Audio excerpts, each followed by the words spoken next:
बाबरी विध्वंस ढांचे को गिराने का अगर श्रेय किसी को है तो माननीय श्री जय भगवान गोयल जी को ही है। अब मुसलमान जो है खौफ व हिरास में है, इनको डराओ, है ना। और यहाँ पर हमने डिवाइड कर दिया, राज करो। नंबर 1, ये देश अब एक हो गया है। नंबर 2, ये गलतफहमी ना पालें, यहाँ बहुत सारे मोहम्मद शफी हैं। अगर ये आए तो इनको जवाब जैसा सवाल करेंगे वैसा जवाब मिलेगा इनको। जय हिंदू राष्ट्र, जय हिंदू राष्ट्र। इनके बाप दादाओं में दम नहीं है कि बली वली की जो बातें कर रहे हैं कर लें, गए वो जमाने। तो ये जैसा चाहते हैं वैसा हम लोग तैयार हैं। मुसलमानों के खिलाफ, मदरसों के खिलाफ अपने क्षेत्र में आवाज उठाएं।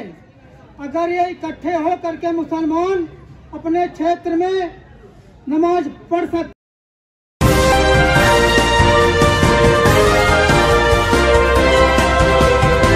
जंतर मंतर से इस वक्त हम लोग लौट रहे हैं। जंतर मंतर पे जितनी भी तस्वीरें आज हमने देखी वो कहीं ना कहीं सोचने पर मजबूर करती हैं कि क्या हिंदू राष्ट्र के नाम पर इतनी नफरतें फैला दी गई हैं आज की जनरेशन में कि वो जय श्री राम कहते हुए मुसलमानों से नफरत करना ही उसका एकमात्र मकसद रह गया है। तो इसी पर बात करने के लिए हमारे साथ नदीम मौजूद है। नदीम, आज आपने क्या क्या देखा, मैं चाहूंगी कि आप हमारे दर्शकों को बताएं, क्योंकि ये मुद्दा गंभीर है और इस पर बात होनी चाहिए।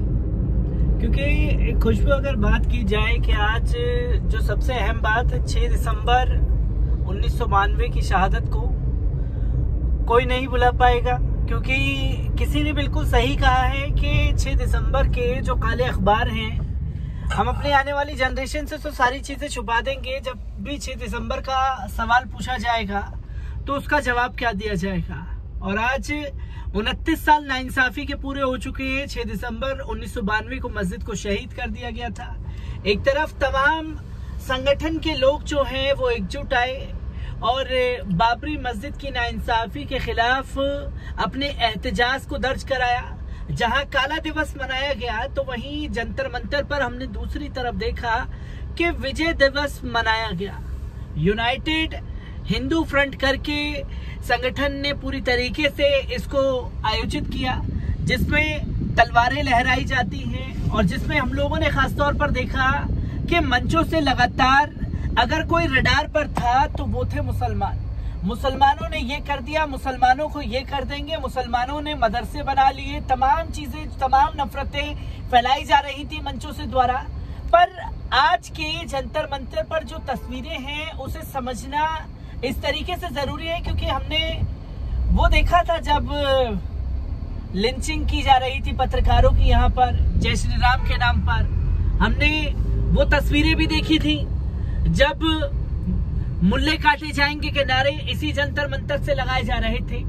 और उस दौरान जब भारी विरोध हुआ, तमाम चीजों पर सवाल पूछे जाने लगे कि कैसे एक संप्रदाय के लोगों को मारने काटने की धमकी दी जा रही है, तब जाकर के दिल्ली पुलिस एक्शन में आती है और जिन लोगों ने इस घटना को अंजाम दिया था उन लोगों की खाना पूर्ति के लिए गिरफ्तारी होती है, जैसे कि ये बताया जा सके भाई आप लोग आवाज उठा रहे हैं, हमने गिरफ्तार तो किया था। अब उनकी सोर्सेज थी कि वो बाहर आ गए। ये जब से ये इंसिडेंट हुआ था जंतर मंतर पर, जिस जगह पर ये प्रोटेस्ट आयोजित था उस जगह पर तब से लेकर के अब तक कोई भी प्रोटेस्ट को नहीं करने दिया जा रहा था, जहां साफ तौर पर तस्वीरें सामने आती हैं। और इन तस्वीरों में हम लोगों ने लगातार देखा था कि जंतर मंतर पर सारे प्रोटेस्ट होंगे, पर वो जो बैरिकेडिंग कर दी गई है उस जगह पर कोई प्रोटेस्ट नहीं होगा।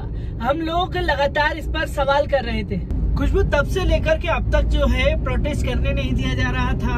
और आज जब 6 दिसंबर के दिन तमाम 15 पार्टियां और तमाम संगठन के लोग एक साथ आए, जिन्होंने पहले से इजाजत ले रखी थी और उन्हें परमिशन भी दे दी गई थी कि इस जगह पर आप प्रोटेस्ट कर सकते हैं, पर जहां एक तरफ काला दिवस था और फिर उसके बाद में सुबह प्लान चेंज हो जाता है कि जी यहाँ पर हिंदू संगठन के लोग जो हैं वो विजय दिवस मनाना चाहते हैं, आपको जगह कहीं और दे दी जाएगी। और लगातार मंचों से भड़काऊ बयानबाजी भी होती रही, जिसकी तस्वीरें हमारे और आपके सामने हैं।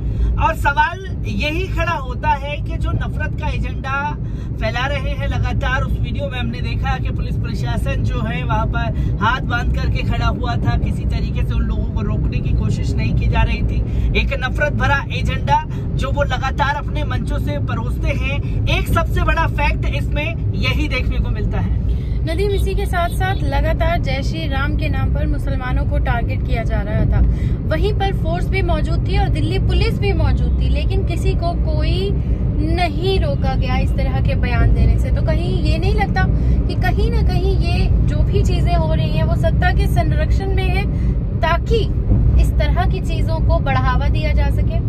सत्ता के संरक्षण की बात अगर आती है तो खुशबू, आप देख सकते हैं कि जो सत्ता में बैठे हुए लोग हैं वो तो खुल करके ये ऐलान कर रहे हैं ना कि हमने अयोध्या जीत ली है, अब काशी मथुरा जीतना बाकी है। डिप्टी सीएम केशव प्रसाद मौर्य ने ये बयान दे दिए। और सत्ता का संरक्षण क्यों ना आखिर प्राप्त हो, ये सवाल यहाँ पर सबसे बड़ा बनता है कि जिन्हें पहले इजाजत मिल गई थी कि भाई अब जो लोग हैं वो सड़कों पर निकल करके काले दिवस के बारे में लोगों को बताएंगे, तो हमें इसे उल्टा करना है, विजय दिवस के रूप में 29 सालों से मनाते हुए आ रहे हैं। जो तस्वीरें लगातार सामने आती रही और इस प्रोग्राम में जो पूरा रखा गया था, मुसलमान रडार पर थे। दूसरा, कुरान शरीफ के बारे में तमाम चीजें कही जा रही थी मंचों से कि कुरान शरीफ में 24 आयतें लिखी हुई हैं और इन 24 आयतों से जो है वो हिंदुओं के खिलाफ भड़काते हैं। कुरान शरीफ में लिखा गया है इन आयतों को हटा देना चाहिए। और जब उनसे 24 आयतों के बारे में पूछा जाता है तो वो भी पूरे तरीके से नहीं बता पाते, 2 आयतों के बारे में बताते हैं। और उन आयतों में भी क्या लिखा है, जब उनसे उनके मायने पूछे जाएंगे तो मुझे ये लगता है कि उन लोगों के पास कोई जवाब नहीं बचेगा, जो वो नफरत भरा एजेंडा लगातार सरकार के संरक्षण में फैला रहे हैं। क्योंकि उन्हें सबसे पहली बात तो परमिशन मिलनी नहीं चाहिए थी, और परमिशन भी मिली तो उन लोगों, जिन लोगों ने पहले परमिशन ली थी, उन लोगों को कहीं दूर जा करके एक प्रोटेस्ट करने की इजाजत दी गई। नदीम, ये जो आज चेहरे प्रोटेस्ट कर रहे थे, ये प्रोटेस्ट लगातार ये चेहरे बने हुए हैं जिनकी ना तो कोई गिरफ्तारी हो रही है, ना इन्हें धरा जा रहा है, ना ही इन पर रोक लग रही है। और ये वही चेहरे हैं जो कभी नाक काट देने के नाम पर दिखाई देते हैं दीपिका पादुकोण की, तो आज मथुरा मंदिर को मथुरा में मस्जिद को ढहाने की बात को लेकर तलवारें लहराते हुए आज नजर आए हैं। खुशबू, इसमें मैं बस जो अनाउंसमेंट की गई है, आज हर किसी को इंतजार है जो अनाउंस इन्होंने किया है, आज दुनिया के दोहरे रवैये को जरूर देखेगी। क्योंकि एक तरफ तो इन लोगों ने ऐलान कर दिया है कि हम मस्जिद में जाकर के मूर्तियां रख देंगे, और मैंने मथुरा के कई जो हिंदू हैं उनसे बात करने की कोशिश की, जिन्होंने साफ तौर में ये कहा कि नदीम, हम लोगों ने 29 साल मथुरा में बिताए हैं, और एक तरफ तो मैं दूसरे पंडित जी हैं वो कहते हैं कि भाई ये मुसलमानों ने मस्जिद बना ली यहाँ पर और इसमें कृष्ण जी का जन्म हुआ था। तो वहीं दूसरे पंडित से जब वो पूछते हैं तो उन्हें बोलते हैं कि इन्होंने यहाँ पर किसी को भी नहीं पता कि कृष्ण जी का जन्म कहाँ हुआ था।